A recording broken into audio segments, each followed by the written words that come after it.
بسم اللہ الرحمن الرحیم۔ معزز دوستو، السلام علیکم۔ طفیل بن عمر مکہ آ رہے ہیں۔ مکہ کے مشرک یہ خبر سن کر پریشان ہو گئے۔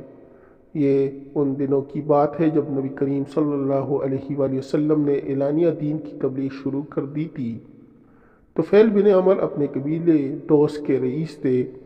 دوس عرب کا ایک طاقتور قبیلہ تھا۔ یہ قبیلہ یمن کے ایک کونے میں پہاڑ کے دامن میں آباد تھا۔ یہ لوگ بہت ہی دلیر اور دولت مند تھے۔ اپنی آبادی کے گرد انہوں نے ایک حفاظتی بند بھی تعمیر کر رکھا تھا۔ اس طرح ارد گرد کے علاقوں میں ان کے خوب داغ بیٹھی ہوئی تھی۔ طفیل بن عمر دوسی ایک شاعر بھی تھے، حیثیت والے شخص تھے۔ اس کے ساتھ ساتھ ان میں سوجھ بوجھ بھی بہت تھی۔ دوسرے بڑے لوگ ان سے مشورے لیا کرتے تھے۔ ان تمام باتوں کی وجہ سے قبیلہ دوس میں ان کی بہت عزت تھی۔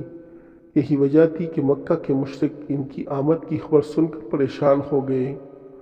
انہیں یہ خوف محسوس ہوا کہ کہیں طفیل بن عمر محمد صلی اللہ علیہ وآلہ وسلم کی دعوت کا اثر نہ لے لے۔ اگر وہ کہیں مسلمان ہو گئے تو ان کی وجہ سے مسلمان طاقتور ہو جائیں گے۔ یہ تھی مکہ کے مشرکین کی پریشانی کی وجہ۔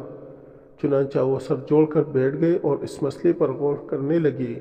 آخر طے کیا کہ طفیل بن عمر کا پرجوش انداز میں استقبال کیا جائے، ان کی خوب خاطر تواضع کی جائے، اس میں کوئی کسر اٹھا نہ رکھی جائے، ساتھ ہی انہیں محمد صلی اللہ علیہ وآلہ وسلم کے بارے میں خوب بڑکایا جائے، اتنا ورغلا دیا جائے کہ آپ صلی اللہ علیہ وآلہ وسلم سے متنفر ہو جائے اور آپ صلی اللہ علیہ وآلہ وسلم کی کسی بات پر کان نہ دھرے۔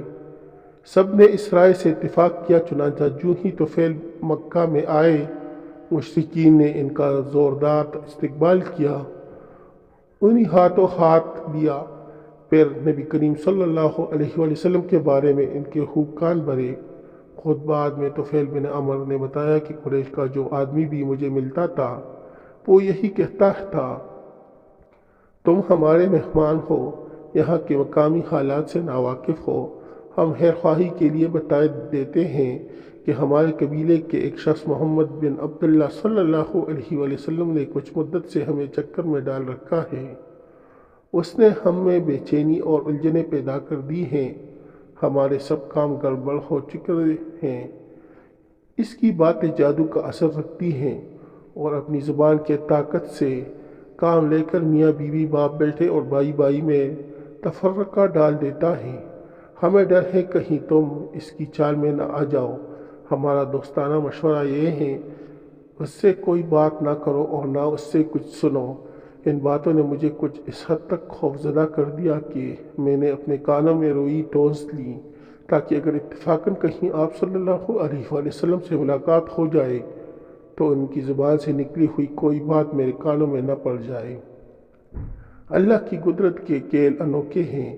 دوسرے دن طفیل بن عمر صبح سویرے حرم کعبہ گئے تو دیکھا کہ رسول اللہ صلی اللہ علیہ وآلہ وسلم کعبے کے پاس نماز پڑھ رہے ہیں۔ اس وقت یہ یا تو کانوں میں روئی رکھنا بھول گئے یا روئی نکال گئی تھی۔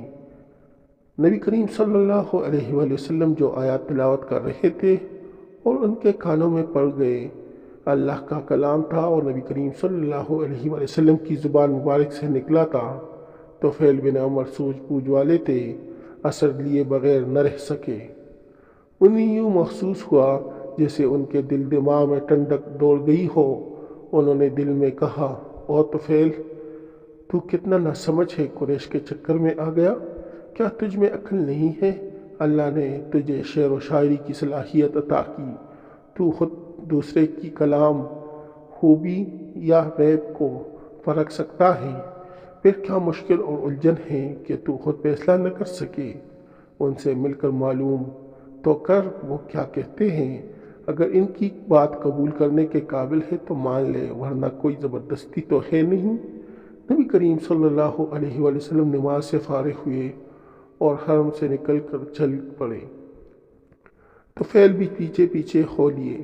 جب آپ صلی اللہ علیہ وآلہ وسلم رہائش گاہ پر پہنچے تو طفیل اچانک سامنے آ گئے اور بولے، اے صاحب، آپ کی قوم نے مجھے آپ کی ذات اور آپ کے دعوت کے بارے میں یہ باتیں کی۔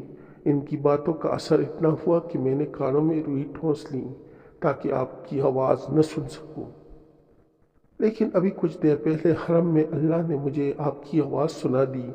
آپ جو کچھ پڑھ رہے تھے وہ مجھے بہت اچھا معلوم ہوا ہے۔ میں چاہتا ہوں آپ ذرا مجھے تفصیل سے بتائیے آپ کیا کہتے ہیں۔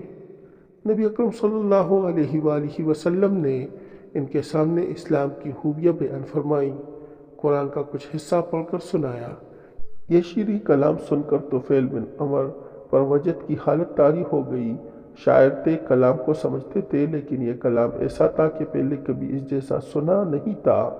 بے احتیاط پکار اٹھے، اللہ کی قسم میں نے آج تک نہ اس سے بہتر کلام سنا، نہ آپ کی باتوں سے بڑھ کر کوئی پرحکمت بات سنی۔ میں گواہی دیتا ہوں کہ آپ اللہ کے سچے رسول ہیں اور آپ کی دعوت مجھے دل و جان سے قبول ہے۔ اسی طرح حضرت طفیل بن عمر رضی اللہ تعالیٰ عنہ اچانک اسلام کی دولت سے مالا مال ہو گئے۔ قریش کی ساری تدبیریں دری کی دری رہ گئی۔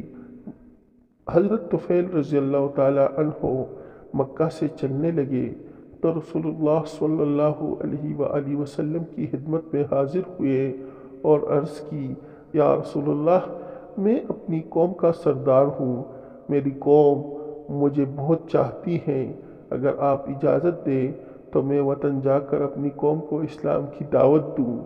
آپ صلی اللہ علیہ وآلہ وسلم نے ارشاد فرمایا، ہاں تم اپنی قوم کو حق کی طرف بلا سکتے ہو۔ اس پر طفیل بن عمر رضی اللہ تعالیٰ عنہ نے عرض کی، آپ میرے لیے دعا فرمائیے، میرے لیے دعوت کا کام آسان ہو جائے اور یہ کہ اللہ مجھے کوئی نشانی عطا فرما دے۔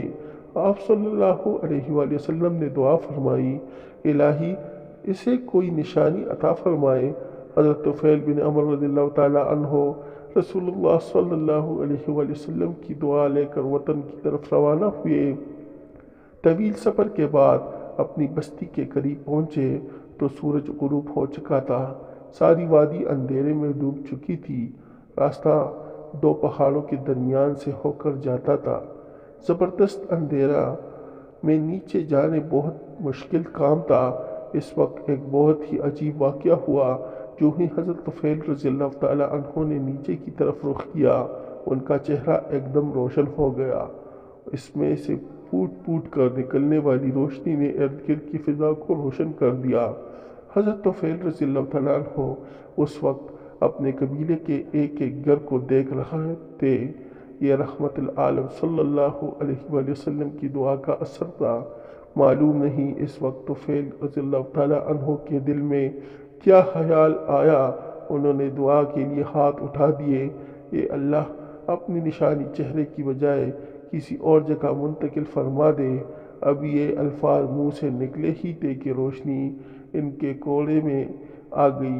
اب ہاتھ میں پکڑ کر ہوا کوڑا مشعل کا کام دے رہا تھا۔ یہ وہ نشانی تھی جس کی وجہ سے وہ ذوالنور یعنی نور والے مشہور ہوئے۔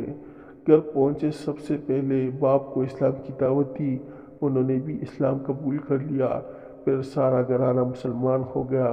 اس کے بعد انہوں نے اپنے قبیلے کو اسلام کی دعوت دی، لیکن وہ اسلام نہ لائے۔ انہوں نے کوشش جاری رکھی لیکن صرف ایک آدمی مسلمان ہوا۔ آخر یہ پھر رسول اللہ صلی اللہ علیہ وسلم کے پاس گئے۔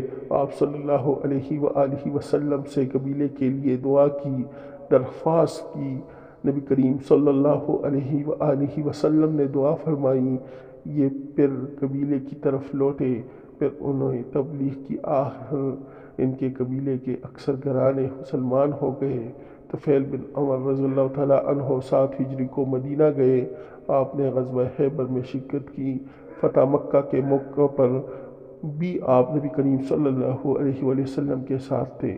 فتح مکہ کے بعد طفیل بن عمر رضی اللہ تعالیٰ عنہ نے نبی کریم صلی اللہ علیہ وآلہ وسلم سے عرض کیا، یا رسول اللہ، میرے قبیلے کے کچھ لوگ ابھی تک مسلمان نہیں ہوئے۔ وہاں ایک بت خانہ ہے، وہ اس میں بتوں کی عبادت کرتے ہیں۔ اگر آپ اجازت دیں تو میں ان بتوں کو گرا دوں۔ نبی اکرم صلی اللہ علیہ وآلہ وسلم نے ارشاد فرمایا، ہاں اس کو برباد کر دو۔ چنانچہ حضرت طفیل بن عمر رضی اللہ تعالیٰ عنہ اپنے قبیلے کے کچھ مسلمانوں کے ساتھ گئے، وہ تھانے کو تباہ کر دیا اور آگ لگا دی۔ غزوہ طائف کے موقع پر حضرت طفیل بن عمر رضی اللہ تعالیٰ عنہ نبی کریم صلی اللہ علیہ وآلہ وسلم کی خدمت میں حاضر ہوئے۔ آپ صلی اللہ علیہ وآلہ وسلم کو بت خانہ گرانے کی خبر سنائی۔ آپ بہت خوش ہوئے۔ نبی کریم صلی اللہ علیہ وآلہ وسلم کے وصال کے بعد حضرت ابوبکر صدیق رضی اللہ تعالیٰ عنہ خلیفہ بنے تو بہت سے قبیلے مرتد ہو گئے، اسلام سے پھر گئے۔ ان کے خلاف جہاد میں حضرت طفیل بن عمر رضی اللہ تعالیٰ عنہ نے بڑھ چڑھ کر حصہ لیا۔ نبوت کے جھوٹے دعوے دار مسلمہ کذاب کے خلاف مہم بھیجی گئی تو وہ اس میں بڑے جوش و خروش سے شریک ہوئے۔ جنگ یمامہ میں بڑی بہادری سے لڑے اور لڑتے لڑتے شہید ہو گئے۔ اللہ تعالیٰ کی ان پہ بے شمار رحمتیں نازل ہو، آمین یا رب العالمین۔ معزز دوستو، اگر آپ لوگوں کو میری ویڈیو اچھی لگی ہو تو میرے چینل کو سبسکرائب کریں، اس ویڈیو کو لائک کریں اور دوستوں کے ساتھ شیئر کریں۔ انشاءاللہ آنے والی ویڈیو میں پھر ملاقات ہوگی، تب تک کے لیے اللہ حافظ۔